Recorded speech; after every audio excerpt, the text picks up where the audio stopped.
मंजरी कक्षा 7 पाठ 13 शीर्षक जिसके हम मामा हैं। बच्चों, प्रस्तुत पाठ जिसके हम मामा हैं हिंदी साहित्य की लोकप्रिय विधा व्यंग्य के अंतर्गत दिया गया है। इसमें लेखक ने आज के राजनीतिज्ञों पर सटीक व्यंग्य किया है। शरद जोशी एक ऐसे व्यंग्यकार हैं जिन्होंने कविता के मंच से गद्य पढ़ना शुरू किया और 1990 में पद्मश्री सम्मान से सम्मानित भी किए गए। बच्चों, इस पाठ में लेखक ने एक नेता का चुनाव से पहले का व्यवहार और चुनाव के पश्चात उसके व्यवहार परिवर्तन को बताने का भरसक प्रयास किया है। तो चलिए बच्चों, सुनते हैं मज़ेदार कहानी जिसके हम मामा हैं।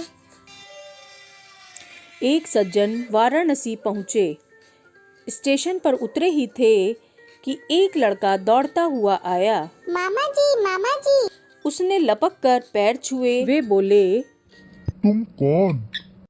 मैं मुन्ना। आप पहचाने नहीं मुझे? मुन्ना? हाँ, मुन्ना। भूल गए आप मामा जी। खैर, कोई बात नहीं। इतने साल भी तो हो गए। तुम यहाँ कैसे? मैं आजकल यही हूँ मामा जी। अच्छा। हाँ मामा जी। बच्चों, अब मामा जी अपने भांजे के साथ मजे से वाराणसी घूमने लगे। सोचने लगे, चलो कोई साथ तो मिला, कभी इस मंदिर कभी उस मंदिर। फिर पहुँचे गंगा घाट। सोचा नहा लें। मुन्ना, नहा ले। जरूर नहाइए मामा जी। वाराणसी आए और नहाए नहीं, यह कैसे हो सकता है? अब मामा जी ने गंगा में डुबकी लगाई। हर हर गंगे, हर हर गंगे। बच्चों, जैसे ही मामा जी बाहर निकले तो सामान गायब, कपड़े गायब, लड़का भी गायब।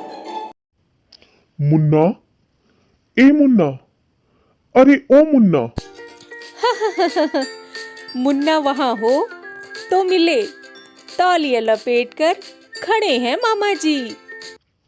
क्यों भाई साहब, आपने मुन्ना को कहीं देखा है? कौन मुन्ना? वही जिसके हम मामा हैं। मैं समझा नहीं। कौन मुन्ना? अरे, हम जिसके मामा हैं वो मुन्ना। मामा जी तौलिया लपेटे यहाँ से वहाँ, वहाँ से यहाँ दौड़ते रहे, पर मुन्ना नहीं मिला। भारतीय नागरिक और भारतीय वोटर होने के नाते बच्चों, आज हमारी यही स्थिति है। चुनाव के मौसम में कोई आता है और हमारे चरणों में गिर जाता है। मुझे नहीं पहचाना, मैं इस चुनाव का उम्मीदवार, होने वाला एमपी। मुझे नहीं पहचाना। आप प्रजातंत्र की गंगा में डुबकी लगाते हो। बाहर निकलने पर आप देखते हो कि वह शख्स जो कल आपके चरण छूता था, आपका वोट लेकर गायब हो गया। वोटों की पूरी पेटी लेकर भाग गया।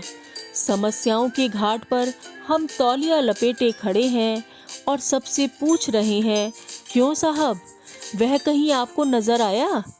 अरे वही जिसके हम वोटर हैं, वही जिसके हम मामा हैं। 5 साल इसी तरह तौलिया लपेटे घाट पर खड़े खड़े बीत जाते हैं। हाँ तो बच्चों, आज की इस कहानी से हमने 2 सबक सीखे। पहला सबक, किसी भी अपरिचित से घुलना मिलना नहीं चाहिए। दूसरा सबक, भविष्य में आप अपने मत का प्रयोग किसी योग्य प्रत्याशी के लिए ही करेंगे। बाय बाय बच्चों।